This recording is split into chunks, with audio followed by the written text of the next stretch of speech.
A memorandum issued by the United States Department of Justice on March 4, 2015, asserts that at approximately noon on Saturday, August 9, 2014, Officer Darren Wilson of the Ferguson Police Department shot and killed Michael Brown, an unarmed 18-year-old. The shooting propelled Ferguson, Missouri, into a plight of protest. We have analyzed the state of Ferguson through an outside perspective on the protesters, ordered the events chronologically, and used this timeline as a tool of inquiry into who these protesters were, why they were protesting, and what they could have done differently to more effectively promote democratic values.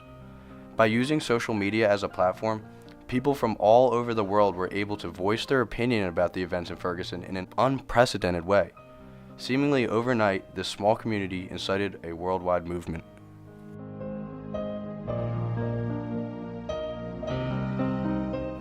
So who were the protesters? We broke down protesters into three subsets. Those who physically attended the riots, strictly in the capacity of peaceful protest or the educational interest of social reform. Those who were in physical attendance of the riots in the capacity of a more radical protest. And lastly, those who used social media as a physically remote form of protest.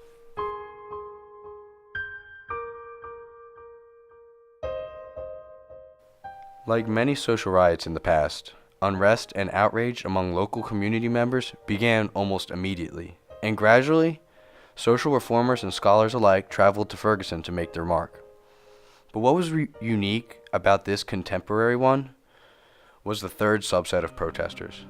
Ferguson was gaining global support, from foreign countries like France or Japan, all the way to right here at Penn State. People protested through demonstrations like the die-ins, or virtually through hashtag activism on Twitter. Social media distributed knowledge of this alleged injustice instantaneously to the world, and allowed others to respond to it in a digital way.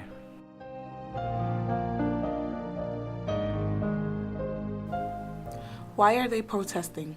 To answer this question, we must look at the historical context of Ferguson. Dr. Darren T. Smith writes in December 3rd Huffington Post article that what is happening in Ferguson is a result of unfinished business of the civil rights movement. He continues that the process is unjust and laws have been systematically stripped away, undoing many of the provisions that protected minorities from a term he called white terror. Many blacks feel that they have been denied all legitimate means of civic redress and thus have no appropriate avenue to express their anger.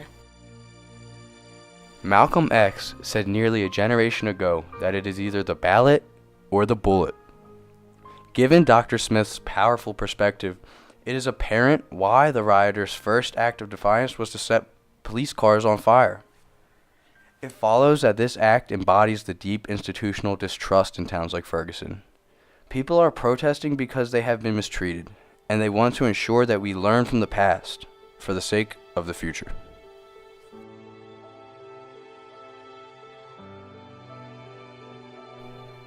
What could they have done to more effectively promote democratic values? This final question is certainly the most vague and controversial, but I will address the solution from a parental standpoint. From a young age, we must socialize our children to believe in equality. We must teach our young that all the nuances of our individual culture or genetic background are what make us unique. Fostering this belief in future generations is not guaranteed to change the system, but maybe, just maybe, our children's children can live in a world where differences are not reasons to oppress the other, but reasons to cherish and celebrate the diversity of American culture.